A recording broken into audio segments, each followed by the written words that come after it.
Comigo, nosso primeiro bloco está começando agora e hoje eu tenho aqui no nosso podcast Marcos Paterra, graduado em Psicopedagogia pela Universidade Federal da Paraíba, especialista em Educação Especial pela FACTEC, especialista em Análise de Comportamento Aplicada pela ABA, FACIB, especialista em Psicanálise com capacitação em Terapia Cognitiva, Comportamental, Terapia Psicossomática. Também tem extensão universitária em exclusão, inclusão e diversidade pela Universidade Federal da Paraíba.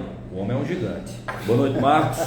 Seja bem-vindo ao nosso segundo episódio do Interagindo, o seu podcast. Seja bem-vindo. Muito obrigado, boa noite a todos os ouvintes, todos os telespectadores, né, que estão vendo pelo YouTube. Agradeço muito o convite. Eu acho que é importante que a gente demonstre a que servimos, né? Seja ele como profissional ou como pessoa nesse nosso mundo maravilhoso. Esse mundo tenso, maravilhoso, um mundo onde a cada dia, Marcos, a gente observa que as diferenças, os destratos vêm aumentando. E para quem acha que o psicopedagogo, que as pessoas, eu quero que você fale para a gente daqui a pouquinho o que é um psicopedagogo. É uma mistura de psicólogo com pedagogo, as pessoas acham que é isso, não é? Então, a psicopedagogia, ela vem trazer esperança para crianças, adultos e também, por que não, idosos, Marcos? Porque o mundo, nós estamos ficando idosos, daqui a mais ou menos em 2050, creio eu, nós teremos aí a comunidade no mundo de idosos que vai ultrapassar estes jovens, e o psicopedagogo ele é fundamental, não é? Em alguns transtornos que a gente observa muitas vezes que acontece na criança.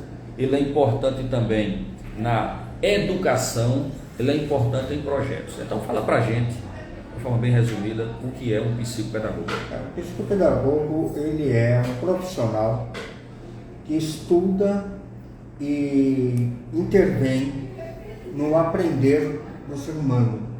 Ele é um especialista no desenvolvimento humano. Ele trabalha com as formas que a pessoa, que o ser humano consegue aprender. Então, quando a gente fala em psicopedagogia, a grande maioria já focaliza, não, é só para a escola. Realmente, o psicopedagogo ajuda bastante. Tem que quebrar esse tabu. Problemas de educação, de aritmética, de língua portuguesa, ajuda bastante, né? Porque ele está vinculado ao conhecimento. É o processo, ele analisa, investiga e descobre como a criança, o adolescente pensa, como ele processa a sua aprendizagem, e aí ele consegue fazer direcionamentos para que aquele jovem possa de fato aprender, né? Mas a psicopedagogia é a aprendizagem que vai desde amarrar um sapato até os mais idosos que você acabou de comentar, que já estão com a memória falhando, e trabalha com aquele cognitivo dele para reativar as maneiras de pensar. E reativando a maneira de pensar, ele vai lembrar pontos que já até então estavam se esquecendo.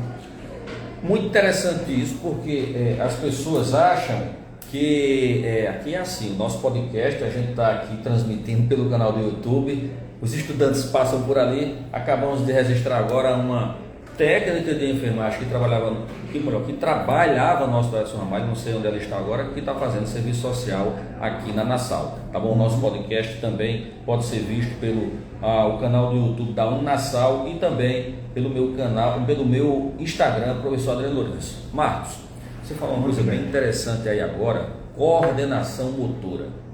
A coordenação motora fina, tá bom? Ela começa a ser empregada na criança, quando ela vem, não é, ter noção, por exemplo, de amarrar o cadastro, como você acabou de falar, de pegar em uma caneta para fazer o nome. E aí, no decorrer da vida desse ser humano, ele chega na terceira idade, na quarta idade. Hoje a gente não fala nem terceira, quarta idade, não é isso? De que forma O psicopedagogo ele vai atuar na equipe multidisciplinar, evidentemente, porque existe uma equipe multidisciplinar por trás disso tudo, para que ele consiga fazer com que aquele idoso que tem dificuldade de pegar uma caneta, de assinar o nome, não é? De pegar simplesmente num copo com água para matar a sede. Como é feito essas análises? Que projetos vocês conseguem desenvolver a partir da dificuldade que vocês estão identificando? A gente tem que entender o seguinte, eu sempre digo, e é uma verdade, cada pessoa é um comportamento e é um tipo de dificuldade diferente. Por mais parecido que seja, a avaliação é feita muitas vezes parecida, mas as intervenções elas são diferentes, não são iguais. A grande maioria dos idosos que eu atendo, eu vou ser muito sincero, não atendo muito idoso, não. Sim. Né? Mas eu tenho idosos, principalmente idosos já com problemas de Alzheimer. Né? Sim. Normalmente eu uso dois processos para o idoso. Um é o que eu uso com crianças, a ludoterapia. Ludoterapia. Eu trabalho com jogos, então ele vai ter que movimentar, pegar, mexer, idealizar jogos de estratégia, saber como vai, como vem. Sabe que infelizmente o Alzheimer, por exemplo, ele cria algumas situações em que a pessoa ela começa a ter uns pensamentos meio problemáticos, né?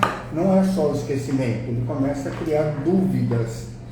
Então a gente volta a treiná-lo a saber perder, a entender por que o outro ganhou, a capacidade de ter discernimento. O raciocínio começa a ficar lento, gradual para algumas coisas, evidentemente, ele começa a entrar, digamos assim, em atrito com ele próprio. Exato. Então é necessário que se deixe claro que não é uma cura.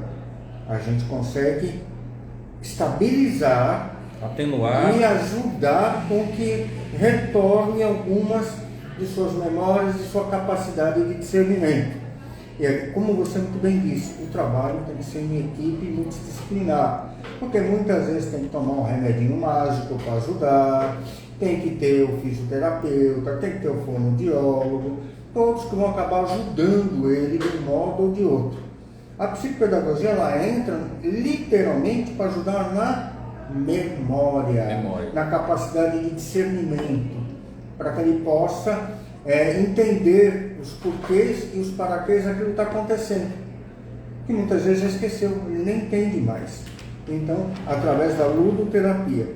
E outra coisa que eu uso muito, aí eu já entro na parte da psicanálise, mas é agregada à psicopedagogia, é a terapia comportamental. A gente faz com que ele converse, desabafe. Mas ele só vai lembrar coisas do passado e não das recentes. Não é uma regra isso? Não é uma regra, mas realmente acontece, né? Mas se você mexe no passado e forma um gancho trazendo para o presente, ele vai começar a lembrar. Mas aconteceu o que ontem? Sabe? Você vai mexendo com ele, formando com que ele consiga idealizar coisas, tanto do passado como do presente. Marcos, e nesse período evidentemente que você está falando, você está literalmente ali no seu consultório com paciente, cliente, né?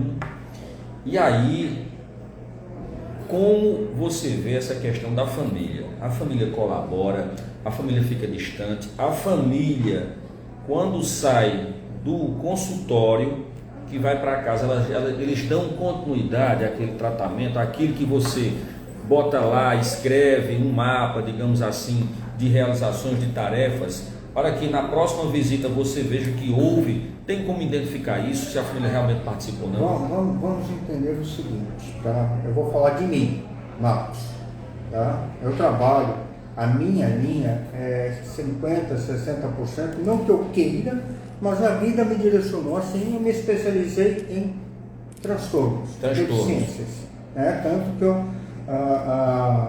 o curso que eu fiz de especialização de análise de comportamento aplicada é o método ABA, é para trabalhar não só com autismo, mas principalmente com, né? Então eu trabalho com vários pacientes, é o método ABA, não é necessariamente só com autismo. O que eu estou querendo dizer com isso? é que muitas vezes a criança, adolescente e mesmo adulto, mas vamos colocar as crianças que é o carro-chefe. Eu percebi que independente de ser deficiente ou não, como psicopedagogo, elas têm muitas vezes a dificuldade do aprender está relacionada a problemas emocionais, né? Trazidos por separação dos pais, brigas constantes, alienação parental, família com parentes que bebe, agressão, violência, tudo ali jogado naquele maremoto. Um novo relacionamento. Que acaba e começa outro, isso, né? E tudo isso mexe. Então, até pouco tempo atrás, eu fazia o quê? Fazia um paralelo com o psicólogo, né? Mas eu percebi que muitas vezes a gente ou não conseguia integrar, ou os caminhos seguiam de forma diferente. Eu fazia, desconstruía, construía, desfazia. Então o que eu fiz? Me especializei em psicanálise. Sim. Tá? Por quê? Porque infelizmente, eu estou repetindo, muitas vezes, a grande maioria das vezes, o problema de aprendizagem, além do seu transtorno, se houver transtorno, além da sua deficiência, se houver deficiência, ou mesmo uma criança dita normal, a grande maioria, 20, 30, 40, até 50% dos seus problemas em aprender está relacionado ao conjunto família, sociedade. Então, por que eu digo família e sociedade? Porque às vezes o pai ensina errado, ele se comporta errado em sociedade, pais, né? Vamos, seja bem dito, às vezes mãe e pai. E aí ele tem esse efeito reflão, ou efeito de reação, né? Ele acaba recebendo do mundo algo que ele não consegue compreender e acaba tendo transtornos ou dificuldades dentro do seu aprender. Você disse uma coisa interessante quando você traz a criança e o jovem, quando vem mudanças de relacionamento, um novo companheiro ou companheira, e aí o antes, que era um acalento para esse jovem, se torna um pesadelo, é isso? Muitas vezes, evidentemente, não é regra isso, mas se torna. E aí, outro ponto interessante, família. Como Marcos Paterra, psicopedagogo, psicanalista, observa lá no consultório essa questão de pais e filhos. De quem é a culpa de fato? Os pais que não estão mais sabendo educar os filhos, ou os filhos que estão ficando rebeldes devido a essa contemporaneidade que nós temos, essa modernidade, essa facilidade de se ter as coisas, e aí o respeito, o carinho, a atenção não é mais distribuída no ambiente familiar. Eu vou falar aqui o que eu digo na minha palestra, inclusive eu vou dar agora quinta-feira que vem em Campina Grande, na UFCG. Aproveita e faz aí o mexendo. Eu vou fazer uma palestra lá, né, na UFCG, no curso de Direito, a respeito das novas gerações. E eu explico ali a série de fatores que fazem com que a criança fique rebelde e com certas dificuldades. Você disse várias coisas aí, você já pincelou. Vamos começar. Eu e você, a gente já nasceu num mundo onde o telefone era aquele que era ligado na parede. Você não, mas eu sou do tempo em que você tinha que ligar para telefonista. Eu sou desse tempo, Marcos. Queria falar com o Rio de Janeiro? Pois não, senhor, aguarde um minutinho. Um minutinho era 3 horas depois, ligava sua ligação do Rio de Janeiro, né? Hoje, com pataquinha dessa aqui, você fala com qualquer parte do mundo. Isso. Ainda vendo a pessoa, né? E as crianças, hoje, de 2000 para cá, 99 para cá, nasceram nesse mundo, já estão dentro de um mundo tecnológico diferente. E os pais, eu e você e os outros, não aprenderam a lidar com isso. Eu ainda não consigo mexer com as coisas do telefone. E a criança com 5, 6 anos... Isso, ela domina totalmente, verdade. E isso aqui é que nem cigarro, isso aqui é que nem bebida alcoólica. é feito para viciar, não sei se você sabe disso, né? A tecnologia veio para facilitar, mas tem um lado que... Os jogos são criados para viciar. Isso. Todo jogo é criado para viciar e não foge a regra de telefone. Começa aí o problema. Então, às vezes eu estou saindo do consultório, entre um paciente e outro, eu vou levar um pouco a cabeça, né? Você também já trabalhou com isso, você sabe que a gente fica meio, dependendo do paciente, a gente sai até meio... A gente sai, tá lá a mãe no telefone, e o menininho do lado, do lado também. Às vezes criança de 3, 4, 5, 6, 7, 8, 10 anos do lado da mãe. Aí quando eu retorno, vamos para o atendimento, a mãe já vira para a criança, vamos menino, o médico já está chamando, me dá esse telefone. O telefone que até um segundo atrás, ela tinha dado para ele, provavelmente tinha dado de presente, era dele aquele telefone, para ele ficar entretido, para ela ficar entretida. Você já percebe que ali não existe aquela comunicação como deveria existir de mãe e filho e mãe. Ou seja, o telefone se tornou a babá de criança que está ali atrapalhando. E isso, sabe-se lá o que ele está mexendo. Ou o jogo que está viciando, ou imagens que podem estar comprometendo. Isso. Né? Outra coisa, um tal de Augusto Cury, não sei se você ouviu falar. Augusto Cury. Ele falou uma coisa muito interessante a respeito do síndrome do pensamento acelerado, que está ligada diretamente a essa área de tecnologia.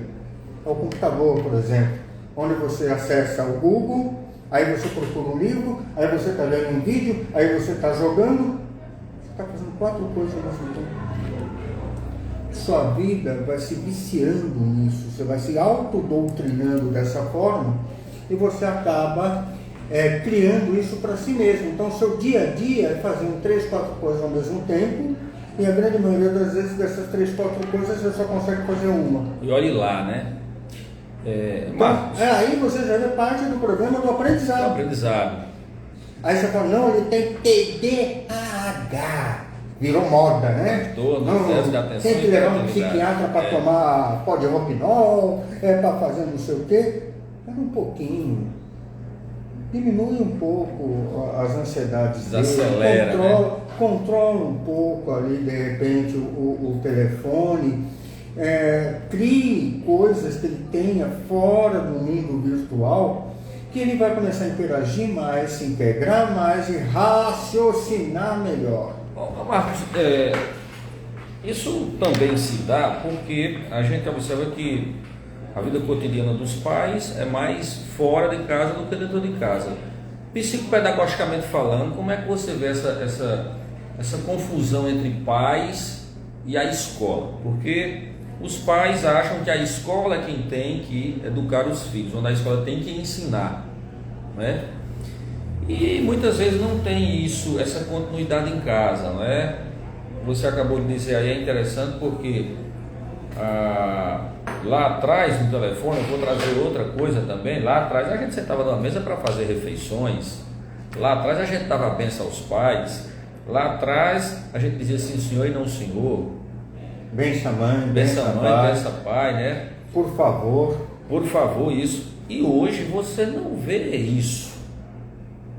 Os pais hoje pegam um bebê de 6 meses, colocam ele num carrinho, vai passear no shopping com ele no carro e um celular na frente desse bebê, né? Não sabe que lá na frente ele vai ter problemas. Esse bebê pode ter problemas de visão, pode ter problemas de um déficit de atenção, porque você vai tentar falar e ele não está nem aí porque a tela está consumindo ele, né?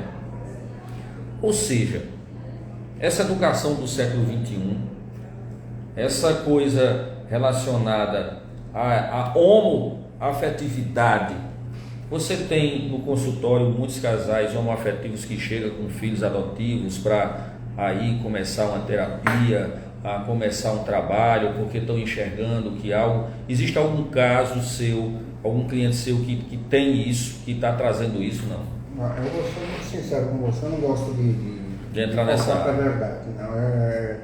Nesses quase 12 anos de formação e desde que eu me formei eu estou trabalhando como psicopedagogo e há 4 a 5 anos. Você é um veterano na psicopedagogia, que dentro da capital paraibana você vê esses meninotes que se formaram, tenho todo respeito. Eu terminei psicopedagogia, eu acho que em 2019, 2020, né? Fiz a minha atuação naquela época de estágio, fui para o mercado, não vi. Então, ou você põe clínica, ou para você pôr uma clínica hoje, você tem que ter uma grana para você publicizar ela, né? O curso dentro da universidade, novo, bonito, um curso que não tem nem 15 anos, creio eu, dentro das universidades públicas, a única que tem a Paraíba, a UFPB, mas em outros países a psicopedagogia ela caminha muito bonito com outras profissões, como a psicologia. São Paulo, a psicopedagogia ela é considerada uma profissão que é necessária em toda e qualquer instituição, não apenas escolar. E a lei que nós temos, que a atuação do psicopedagogo, isso é lei municipal, se não me falha a memória. Eu estava lá, eu fui lá junto com a turma da UFPB, eu estava lá quando houve a promessa do então prefeito de que a partir do próximo concurso haveria o cargo de psicopedagogo nas instituições municipais de educação. O edital que está saindo agora, ele não tem nem, se não me falha a memória, para pós-graduação. Inclusive, me perdoe, eu vou atrapalhar você, mas você vai comentar depois. Eu tenho um grupo de psicopedagogo que eu conheço, eu instiguei eles para a gente entrar com ação para tentar modificar o edital. Não aparece ninguém para dar um sinal de vida. Bom, vamos entender o seguinte. Existe aí algumas manchas dentro da psicopedagogia. Uma delas é essa história que algumas prefeituras, não só daqui, mas em vários locais, existem duas coisas. Que seja pós-graduado, não falo em graduação. Isso. E que seja associado da Associação Brasileira de Psicopedagogia. Sei. Se não for associado, não aceita. Primeiro, se existe graduação, acabou. A pós-graduação é um complemento de graduação. E a então especialização vale também, né? tanto quanto. Vale tanto quanto. Isso. Né? Então, precisa de psicopedagogo, graduado ou especialista. Acabou. Não existe, por lei, que obrigue qualquer tipo de vínculo com qualquer associação para você fazer concurso público. E nem pós-concurso, quando você passa no concurso, você tem que se associar. Mas aí, isso não existe. Mas aí eu te pergunto. Né? Você se associa se você quiser, se você gostar da associação, se for algo que lhe traga algum benefício, beleza. Vai colocar isso como condição de concurso, eu acho o cúmulo do absurdo. Mas eu te pergunto, a maioria das profissões, elas têm alguém que representa elas, tem um conselho, né? A OAB tem a Ordem, né, dos Advogados do Brasil, você tem o Conselho Regional de Enfermagem, você tem o CREFIT, você tem o Conselho dos Fonoaudiólogos, dos assistentes sociais, creio eu, não sei se o serviço social eles têm conselho, a psicologia, não é? E como seria esse órgão representativo da psicopedagogia? Hoje não temos, né? Nós temos o senador Mourão, que conseguiu passar agora, acho que foi no mês 8, né? A aprovação da psicopedagogia para a regulamentação. Mas ainda está entrando. Até salário no futuro, né? Piso salarial. Mas hoje nós não temos nenhuma referência reguladora da profissão. Mas existe o sindicato. Existe esse sindicato na Paraíba? Existe um sindicato que foi formado há uns 6 anos atrás. Se eu não me engano, agora não me falha a memória, mas eu tenho quase certeza que é lá para o lado de Minas. Então é em Minas. Não, mas ele se autotitula como sindicato nacional brasileiro. Pode representar. Ele criou várias regionais. Tem copiar, inclusive, aqui na Paraíba. Parece que não deu muito certo. Eu, Marcos, em 2014, fiz parte de uma comissão onde nós estávamos fazendo o sindicato da Paraíba. Sim. Tá? E foi um sindicato que não foi à frente porque... Motivação e falta de união. Né? No começo todo mundo quer, todo mundo faz, mas na hora que começa a falar em money, em dinheiro, em empreendimentos, em alugar um local para você ter uma sede, se preparar, organizar, estruturar. Parece que os psicopedagogos lembram que são especialistas e querem continuar ou psicólogos ou pedagogos. Esquecem da necessidade da psicopedagogia. Ou seja, eles não veem a real importância que eles têm em construir uma associação ou um sindicato ou uma cooperativa que os represente para que daí alguém possa lutar por eles. Exato. Temos aqui na Paraíba uma associação, que é a BPP, é uma filial, né, um braço da BPP Brasil, né? Mas ela é uma associação. Para fins jurídicos, nós sabemos que isso não tem legalidade. A única coisa que tem legalidade para o amparo e custeio, por assim dizer, dentre os profissionais, são os sindicatos. Acabou, né? Então, a associação é para associados, né? E aí a associação vai ter cursos, vai ter eventos, vai promover, né? A associação é muito bom nisso. Eu não vou negar, a associação quando nasceu, ela lutou e muito para a regularização da psicopedagogia. Ela agiu como um sindicato mesmo. Dentro de João Pessoa. Mas dentro de João Pessoa. Bom, dentro de João Pessoa, no município de João Pessoa, não vou nem estender para a Paraíba, porque em João Pessoa, que é a capital paraibana, a lei não é obedecida, não se vê, não é? A busca do direito. Eu costumo dizer, tá bom, que Deus nos deu o livre-arbítrio. O livre-arbítrio para você saber o que você quer para a sua vida. Então, vamos lá, um dos maiores bens é a saúde. Calma, mas o direito, ele é um bem precioso que as pessoas não entendem a magnitude que ele é. E enquanto classe, enquanto profissional, a gente observa, não sei se você vai concordar comigo nisso, que a única classe profissional que é voltada, não é, a buscar o direito e consegue, parece que é a classe médica, não é? Porque nós tivemos aí uma lei que foi instituída o ano passado dos enfermeiros para a enfermagem, e está aí a parafernália que ela se transformou, né? Então, a título destes exemplos, a psicopedagogia podia se espelhar, podia criar, né? Mas a gente vê que, pelo que você diz, são pessoas que querem se manter sempre tem muito psicopedagogo por trás das cortinas, em pedagogo de luxo, né? Pedagogo de luxo. Então são professores que se especializaram em psicopedagogia, portanto, com conhecimento da psicopedagogia se tornam professores de luxo, ou seja, os professores com conhecimento adicional para ajudar essa ou aquela criança a nível particular ou a nível institucional, mas instituições bem pagas. Sim, né? sim. Agora, e tem também aquele psicólogo que se formou em psicopedagogia, mas a praia dele parece que não vai muito adiante.